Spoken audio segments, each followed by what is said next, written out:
All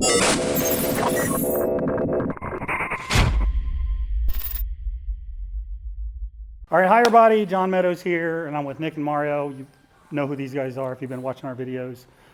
So for those of you who have purchased the leg program, there's some self-assessment stuff that these gentlemen are going to walk through now. If you haven't purchased the leg program, this is still really valuable information. So this is something you can do in 5 minutes or less, but it's very valuable. So I'm going to let Mario and Nick walk you through these three kind of self-assessment tools and kind of what to do, what the strategy is. So, all right, guys, go for it. Taking it away. Okay, guys, so before we get into any sort of lower leg setup, even if you've been training for a while, it's important to have somewhat of a touching stone, right? You want to know where you're at basically with your movement. The reason being is because if we don't have enough available movement in a particular range of motion, that can increase some risk to some other parts of your body, most undoubtedly the back, especially if we don't have enough ankle range of motion. So that's the first place we're going to start. We're going to basically test ourselves from the ground up. So I'm going to take Nick here. He's going to be our demo. We're going to walk him over to a standard rack. Now this could be a wall. It doesn't matter. We just need a flat surface. What I want Nick to do is he's going to go into a single leg lunge and his foot's going to be in front of this. So foot's going to be facing in front. Go ahead and drop down where this knee is on the ground. Cool. I want you now to take your hand and you're going to basically place it between the wall, and I want you to move your foot back till it makes contact with the thumb. That's about a 4 to 5 inch separation. So when we're looking at the literature, we want to be able to have about that far of a movement. As he lunges forward, he should be able to make contact with that pole. That's letting us know that he has enough available, what's known as ankle dorsiflexion. And the reason why that's important is because if he squats and he doesn't have that range of motion on the heels coming up, all the load is going to go right to his patellar tendon as opposed to going to his quad and helping to build that muscle nice and strong and actually protecting the knee. So Nick's got the motion. That's awesome. But let's kind of walk through maybe some likelihoods that can happen. If Nick goes to that position and that heel comes up, and I ask Nick, where do you feel it? And he tells me, Mario, I'm feeling like I got a lot of stiffness right back here.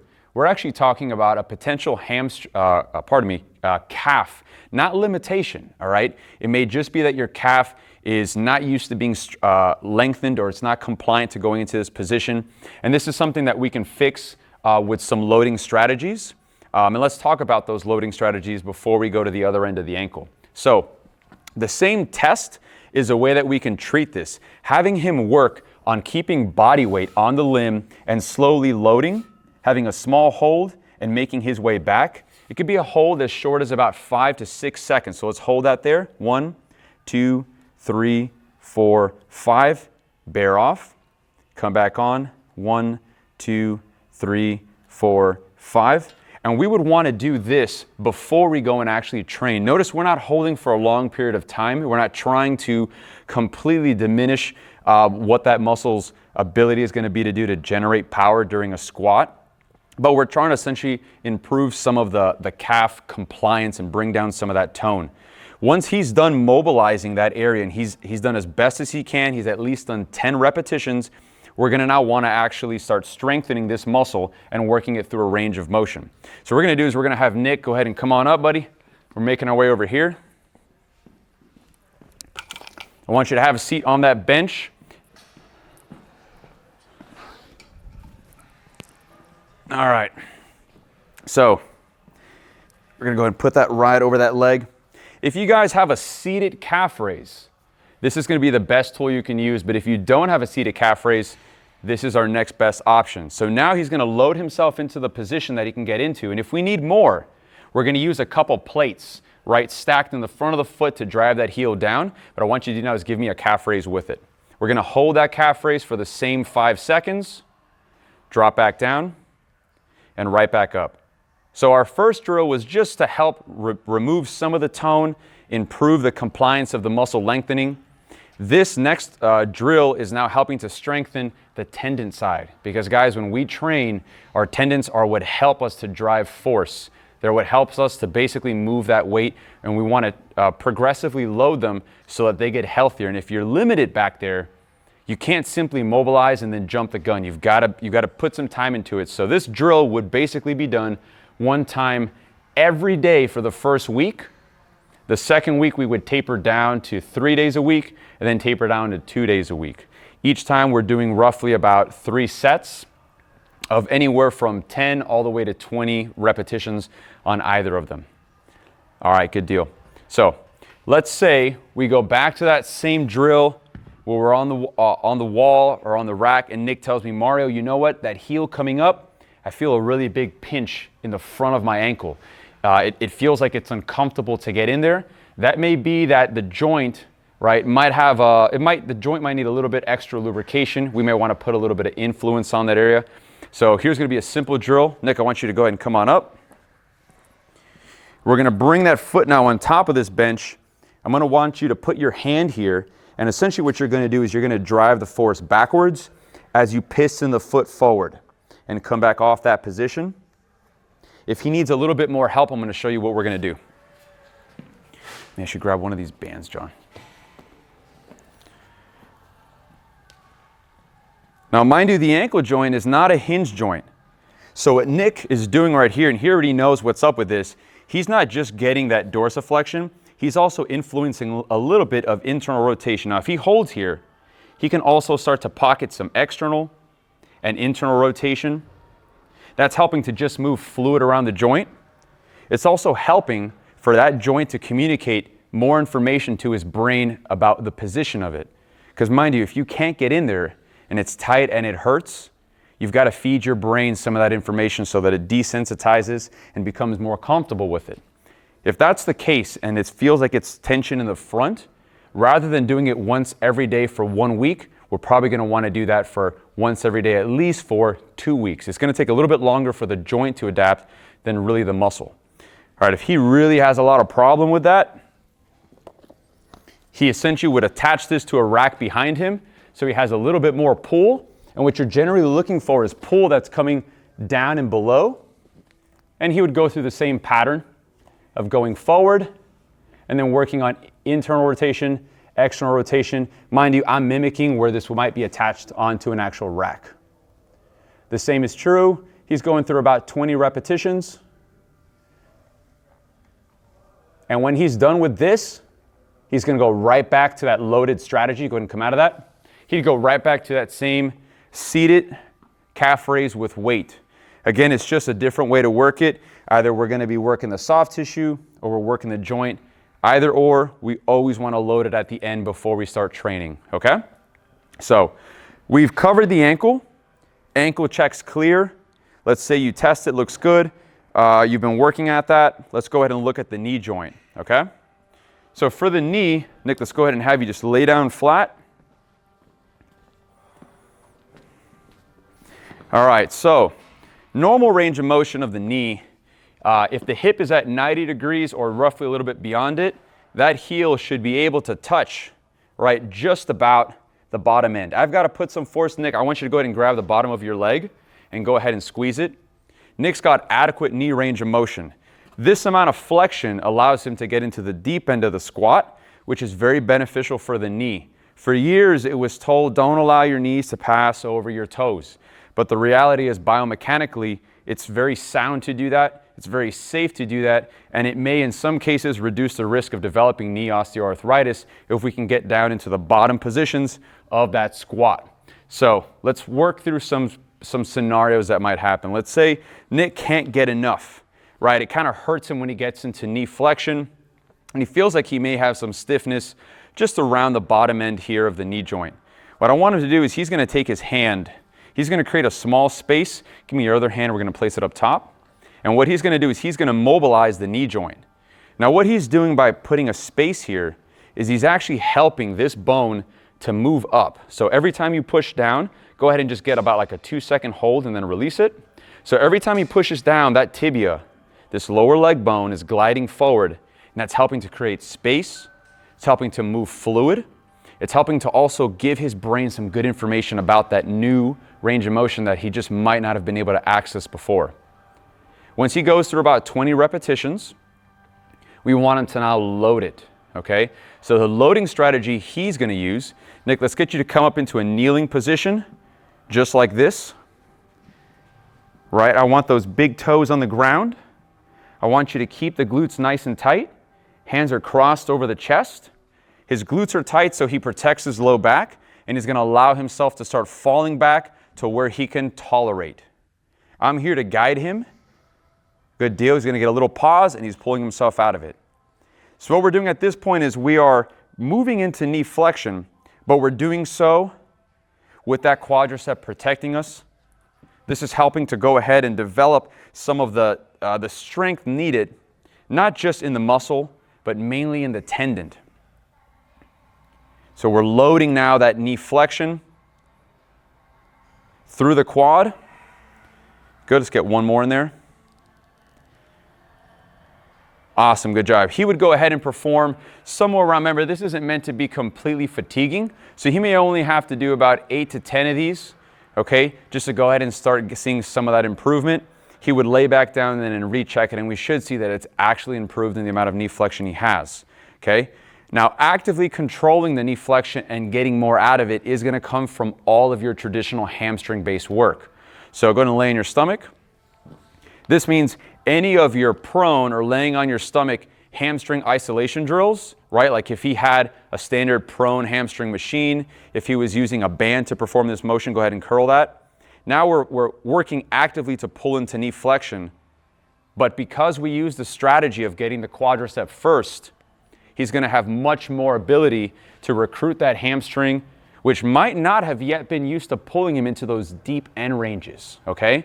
Because mind you guys, we don't want to just stretch here. We want to be able to mobilize, and then we want to be able to load, teach the body that this feels good, and spend the time building the adequate amount of tendon health and support that we need. All right, we've gone ahead and we cleared the ankle. We cleared the knee. Now we're going to go ahead and look at the hip. So what I want Nick to do is he's going to lay again on his back. All right, let's go ahead now and just look at hip flexion.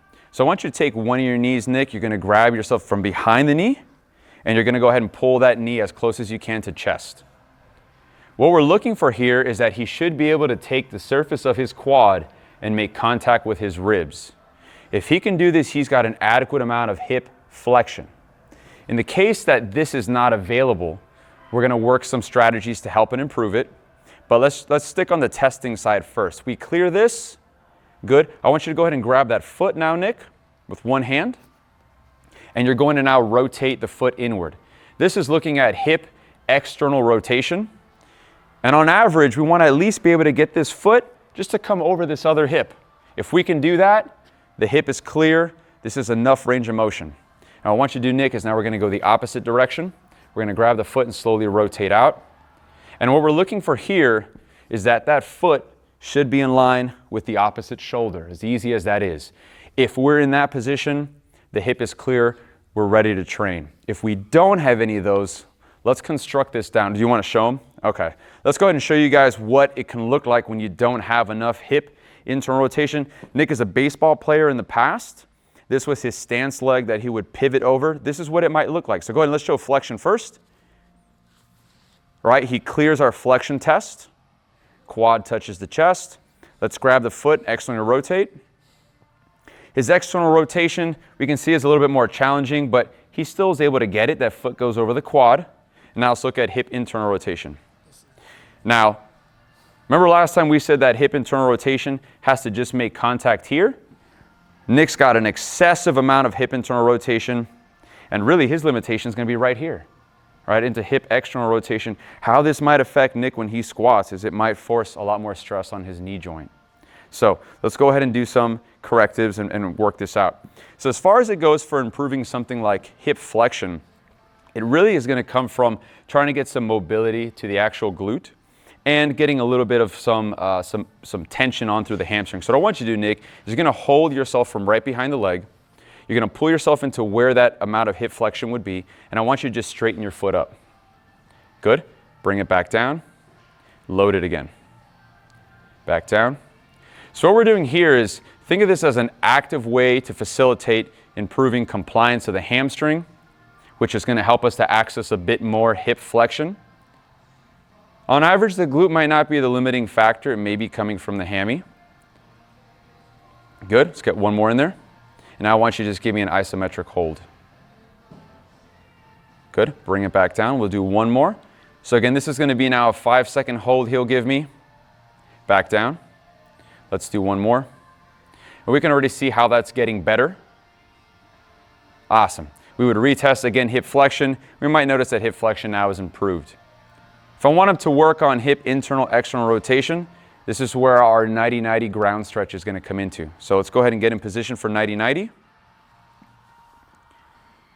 You choose which side you wanna work on.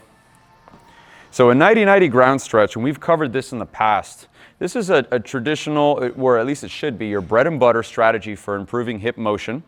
So what I want him to do is he's gonna take this hand, place it right behind here. He's gonna first work on rotating and pivoting over the body. Big, deep breath. That's helping to open up this hip into internal rotation and this one into external. Drop down to one elbow. Reach as far as you can to the wall now and get a little bit of rotation through that trunk. Right there. He's gonna hold that again for one breath. I want you to bring your chest now over the knee, so we're gonna do a modified pigeon pose.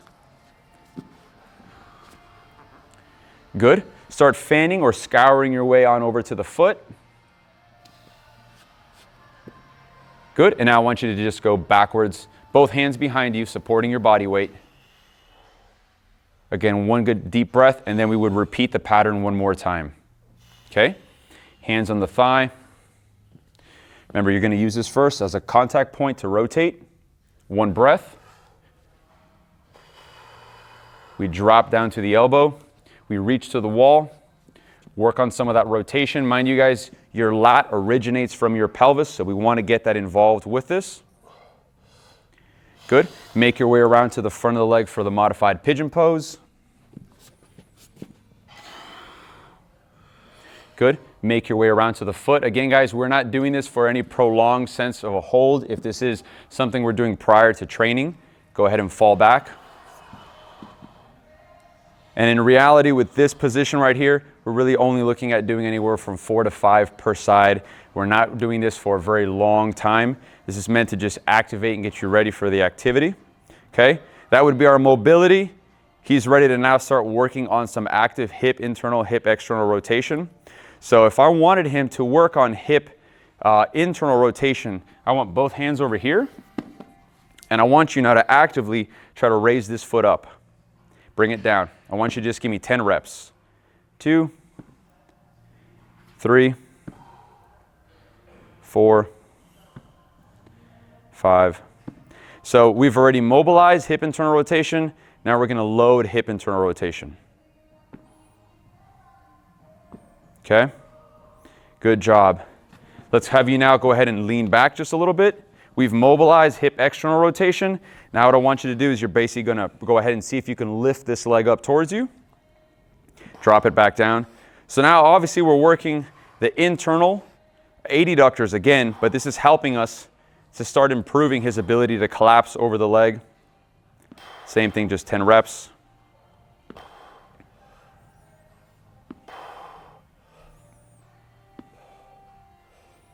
Good job. He would repeat this right after each round of, once he finishes his 4 rounds of mobilization, he's just going to give me 1 or 2 sets of just 10 reps, because again, we're not really trying to drive a lot of fatigue.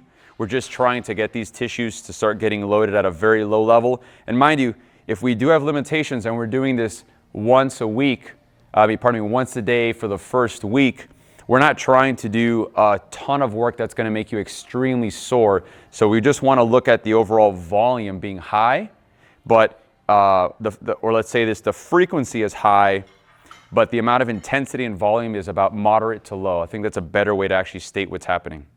Once he's done with this, the last drill I would like for him to do is go ahead and lay back flat on your back.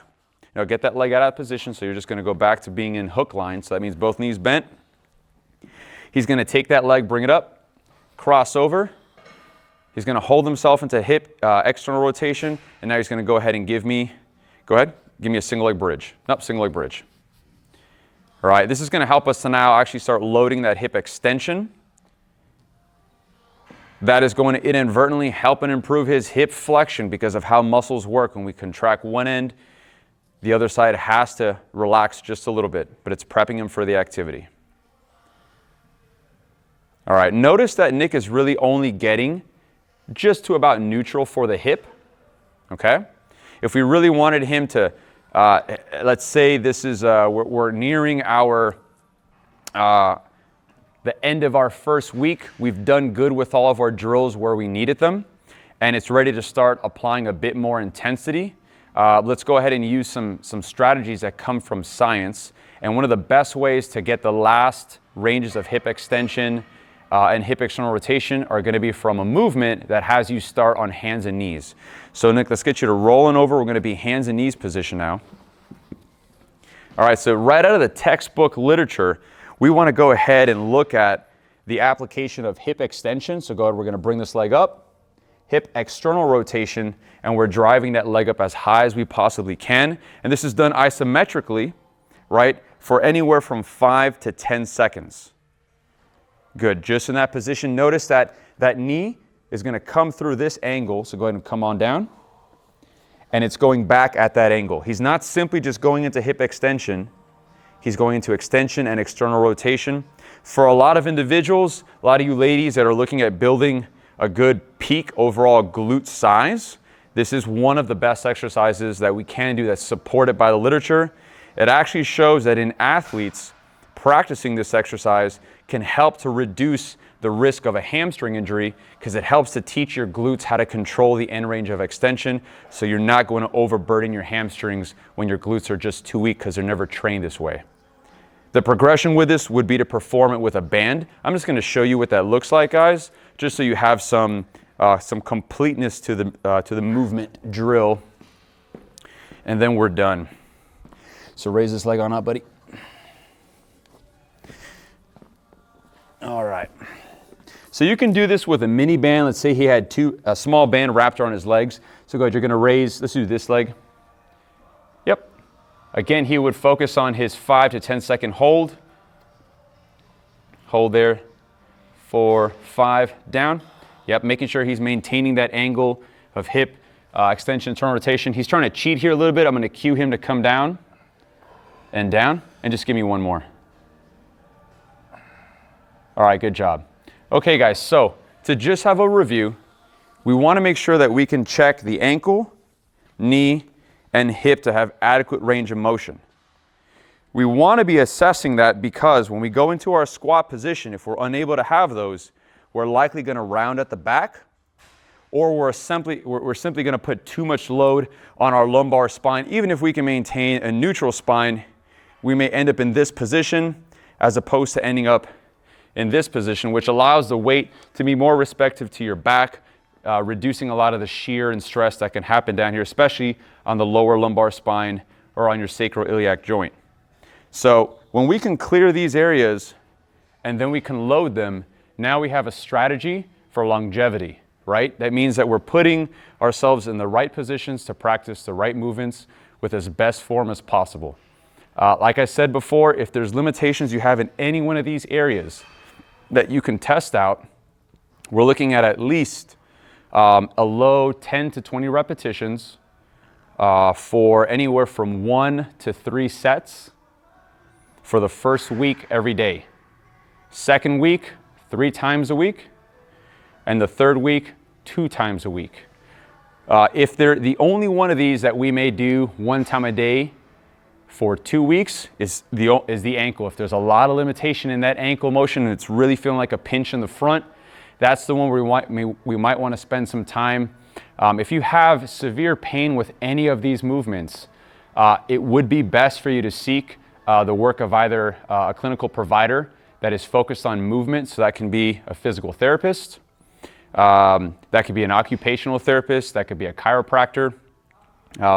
You want to work with somebody who really understands anatomy and how these joints move if you have severe pain. But beyond that, a pain level, let's say where 0 is none and 10 is the worst, a pain level that is less than about a 6 is completely acceptable. Many times training in and of itself will reduce that pain. And as long as you understand how much range you're supposed to have, it's a goal that you can keep assessing on your own and making sure that you're having steady progression. Okay, guys? So having said all of that, get out there, put in the effort, and start getting in some some good exercises and making some good progressions. This is part of our leg program, like John mentioned. So this is going to be a very comprehensive approach towards understanding some muscle anatomy, some joint anatomy, so that we can be safe, we can load heavy, right? Be happy, healthy, and strong people. So see you guys next time. If you like that video, I know you're going to love my app, available on the Google Play Store for Android, iPhones, in the Apple Store. There's so much information on here, it's amazing. Training, workouts, hundreds of workouts, nutrition methodology questions, chemical enhancement, supplementation, client prep, and a Q&A button. Check it out.